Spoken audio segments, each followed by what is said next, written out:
Each vote casted on election day will dictate the course of the next 6 years, a crucial and challenging term for the 17th President of the Philippines. Examining the candidates' platforms allows voters to determine whose priorities are most aligned with theirs. It is with this awareness that the Filipino electorate can enact change through their chosen head of state. Welcome to Foreword 2022, the Presidential Candidates Assembly, a platform where presidential candidates discuss their vision and plans of action for the next 6 years.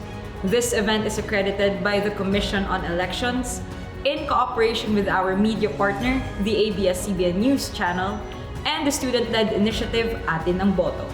We would also like to acknowledge our partner youth group organizations from different regions across the nation. Sulong Philippines, Institute for Nationalist Studies, Kalikasan Pablo, Kurit Bulawan, We the Youth Vote, Sinag Quezon Incorporated, UP Samahan Tungo sa Progresibong Administrasyon, Xavier University Central Student Government, External Affairs Council of the ASMPH, Naga City Junior JCs, Autism Strong Philippines, and Zenith Philippines. We thank everyone who is watching the live stream on our digital platforms, and the other series of interviews of other presidential candidates will be posted on the GUIDON's Facebook page and YouTube channel at 6 p.m. Don't forget to use the hashtags Forward2022 and Blueprint2022 when posting about the interviews on your social media pages. I am Mira Desado from the GUIDON, your host for today's interviews. The format of the interviews is as follows. Each round starts with the introduction of the agenda. The areas of national interest serve as umbrella topics for their respective points of action. There will be 4 rounds in total. After the introduction of the agenda, the candidate will be asked to answer moderator-curated questions to elaborate and substantiate their statements, positions, and programs on the specific agenda. There will also be questions from invited youth group organizations for each round. With that, let us meet today's candidate.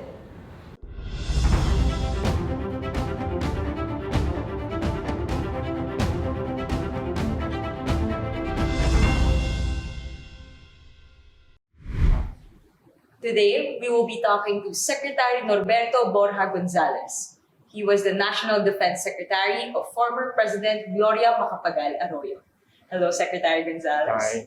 Thank you for gracing us with your time and effort and willingness to be with us in today's interviews. Okay. All right. The first question is from our partner youth group, Ateneo de Manila University School of Medicine and Public Health of External Affairs Council. Let's play the video. Hello, I am Raf Reyes from the External Affairs Council of ASMPH from NCR Marikina. And my question for the candidates is this. So the pandemic has highlighted a lot of long-term problems in our healthcare system, from delays in the procurement of medicine and equipment to shortages in facilities or lack thereof, to even a lack of manpower in the barangay and LGU level, and even alleged cases of misallocation of funds in both the public and the private sector. So, if you were to be elected president, which aspect of the healthcare system would you address first? Which one would you prioritize to change or empower? And then how would you carry about this change for our healthcare system?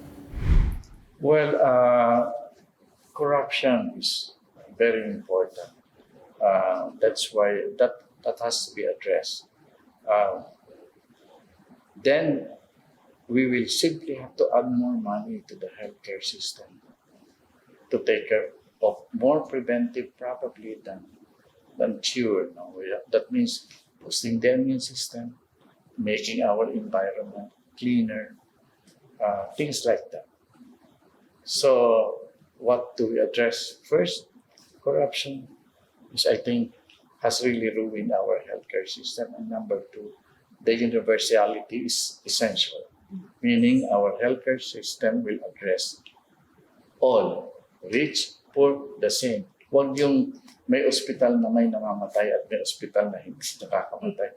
These things have to be repaired.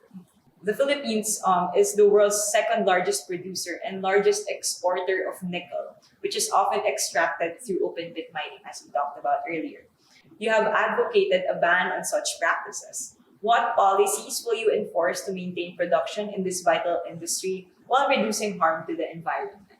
Well, number one, we have to evaluate the kind of mining firms that we are inviting, whether domestic or international. Our observation is that international firms, especially when they come to the Philippines, because they think we are poor, we can be bribed, they bring in the technology that they will not allow in their own countries. So it's a question of really being very particular about the kind of technology that they will be bringing in. That's number one. Number two, we are only paying 2% excise tax for for the extraction. In other countries, it goes as high as 75%. So again, our politicians are allowing this to happen. We cannot do this. That's why we're gonna create what we call a sovereign fund, wherein all the natural wealth of the nation will be placed there, because we have to plan, especially extractive materials like mining. Now, we have to plan for the next generation. We cannot consume everything today. So we have future generations to worry about. So the sovereign fund will take care of actually, saying that we consume this much only for this generation, the next one like this, like that. We now proceed to the questions from our youth group organizations. The question is from our partner youth group, Kalikasan Pablo. Let's play the video. I am Jedrick Romero of Kalikasan Pablo from San Pablo City in Calabarzon. My question for the candidates is, given that our country is bearing the brunt of the climate emergency, how will an administration led by you respond to the climate crisis, especially through specific climate adaptation and mitigation measures? Well, to me, climate change is the most important, specifically the use of fossil fuels, because it's really affecting the warming of the earth. So we will try as much as possible to even be earlier than what the world is saying, is claiming as deadlines, reduction of use of fossil fuels for our energy. This means looking into what we call as alternative energy sources, not just renewable. The science of renewable energy is still at its infancy. It cannot provide our energy requirements. I'm looking into the developments in the nuclear energy as a nuclear energy source. We now have portable nuclear plants using different kinds of radioactive material and cooling systems. This is very important. It's very encouraging, and I think we have to explore. We only have one little difficulty. We have a shortage of nuclear scientists, so we have to encourage our young people to go into this field right away. We know that one of the proposed solutions to mitigating crude oil prices is that the government buys back Petron Corporation, which is the country's largest oil refining company. What are the implications of this action, and what is your stance on this measure? Well, buying Petron back only settles the matter of how we will process our oil, but it's not going to solve our pricing problem. And I think that when it comes to, the increase in the price of oil because of the Ukraine war, for example, affects Europe. But because of I don't know what's going on. Why is it that only Europeans are experiencing shortages of oil, but the price of oil in Europe and Asia is the same? It cannot be. We need to have a regional setup. The first thing that we have to do is first make sure that we have supply. Number two, we will use the leverages that we have. For example, the ASEAN. The ASEAN are composed, many of the countries in ASEAN are Muslims. Many of the producers of oil are Muslims. We can invoke what we consider as the brotherhood of Muslims. We tell them that this region, many Muslims suffering. I think you should boost your production so that you can lower the price of oil, at least in our part of the world. Don't mind Europe, they have their own way of solving their problems. But as far as our region is concerned, I think we should ask the producers to raise their production so that you lower the price of oil. We have 3 countries inside ASEAN that are oil producing: Brunei, Malaysia, Indonesia. We can talk to them. We're neighbors. So these things have to be done.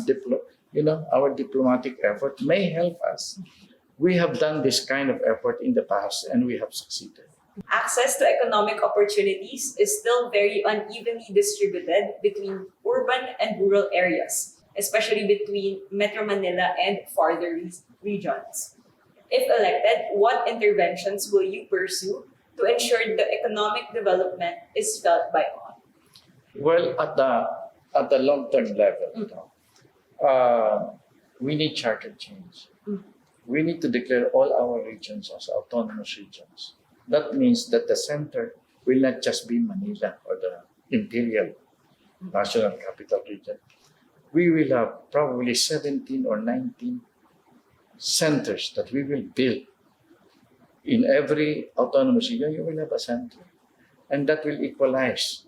In fact, baka nga matalo pa yung Metro Manila sa pagtaas ng income dito sa... That is why I thought that restructuring our geographical division might solve this kind of problem. Hindi po pwede puro batas lang na, ay taas nyo, sweldo dito, taas. That will go on and go on and go on. It will not go anywhere. There are certain changes that we need to do. Fundamental changes like declaring all regions as autonomous regions will change the structure of labor and income and industries. We now proceed to the questions then again from our partner youth organizations. The question is from our partner youth group, Zenith Philippines. Let's play the video.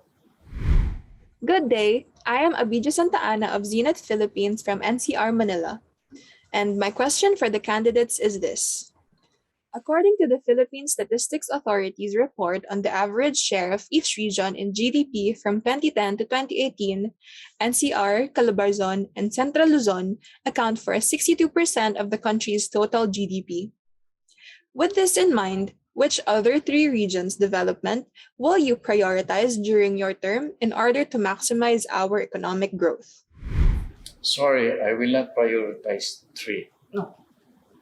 As I said, we should declare all regions to be autonomous. So there are 17 regions today. I'd like to add 2 more for our IPs, indigenous peoples. So what I want to see is a competition of regions. Because I think the development of every region, in fact, every geographic locality in the Philippines is dependent on the kind of officials they get and the kind of motivation these officials have. That's why, sorry, not 3, all regions will be treated equally. We will see whether our political reforms will be fast-tracked so that we can have better politicians to handle all our regions together. I'm sorry to the youth group. I will try to develop all regions. The Philippine National Police's 2018 data stated that 53% of the children in conflict with the law cases involve the age group of 16 to 17 years old. Minors who commit serious crimes will be sent to nearby juvenile intervention and support centers or mga bahay pag-asa. How will your administration ensure that these CICLs will be rehabilitated and reintegrated into the community properly? There's something wrong when we view crimes. I think in a mature society, a decent one or a Catholic one, what is important when you commit a mistake or a crime is showing to the community or to society that something wrong has been committed. Showing that is more important than the punishment. I don't know why we sometimes counting problema lang, putol na ulo, something like that. That kind of thing. In a more humane society, you worry more about showing to society that you have done something wrong, that this is wrong, so that it will not be a model or be repeated by the younger generation or the rest of the country, of the society. So punishment in a mature country is minimal. What is more important is restoring your future. That means rehabilitation. That is why you know what happened to us during the drug war. Can you imagine what happened? We're all scared. Well, of course, never mind the scare, but hundreds of thousands of our people involved in the drugs, addicts, suppliers, etc., everybody, thousands and thousands and thousands of them surfaced, revealed themselves. And what did we do? We killed some of them, and we say, okay, go home.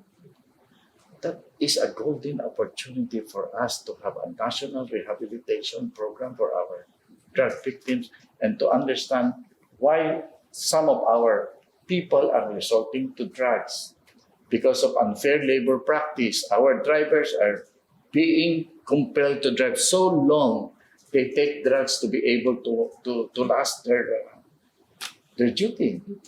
Things have to be looked into.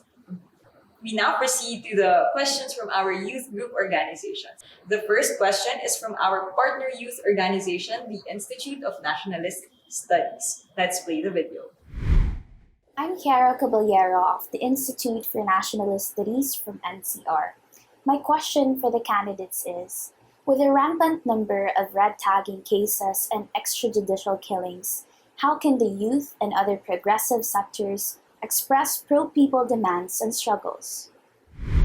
Wow, that's a fundamental right. No? So I think what is being hinted here is that the police will harass them or government will do.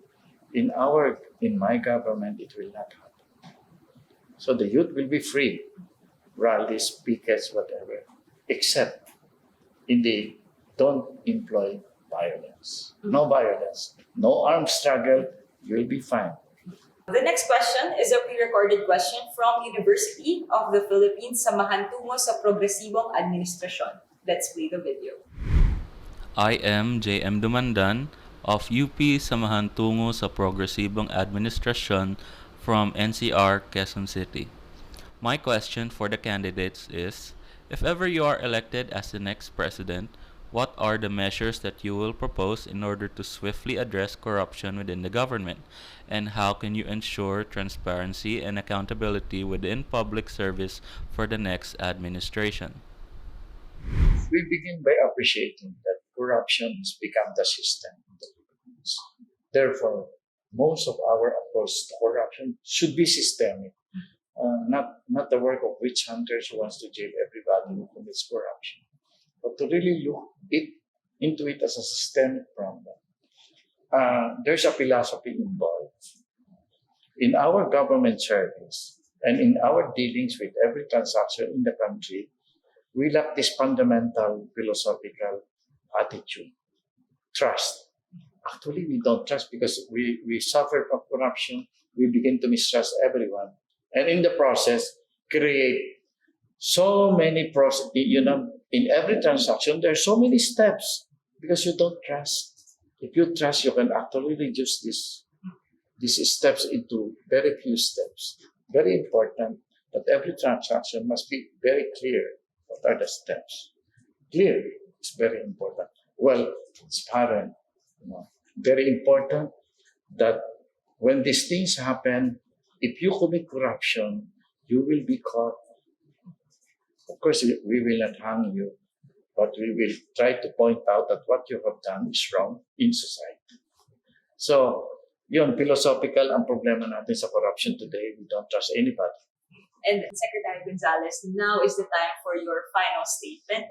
With the elections fast approaching, why should the Filipino people vote for you as the next president of the Philippines? That's kind of difficult to say because I'm still catching up whether I can be president or not. But just to say, what is important is this: we have to inform our people that suddenly I discovered something extremely sad. I found out that our politicians are really not the candidates. they represent particular interests that are harmful to society. For example, isabong, for example, or gambling. No? They are now beginning to sponsor candidates to win in elections so that they can be represented, they can have their own franchise, etc. This is very sad development in our country. Akala ko nagbabago na tayo ng konti. I'm very, very inspired by the young people. And because of the social media, para ba may laban ka kung may maganda kang ideas. But wow, we're presently overwhelmed just like old times. Imagine, we are in this century and yet we're practicing a kind of politics that is manipulated by interest groups. What is our future? I don't know. I don't know. I will win elections. It's already beside the point. What is important is for our young people, our generation, to once and for all get together.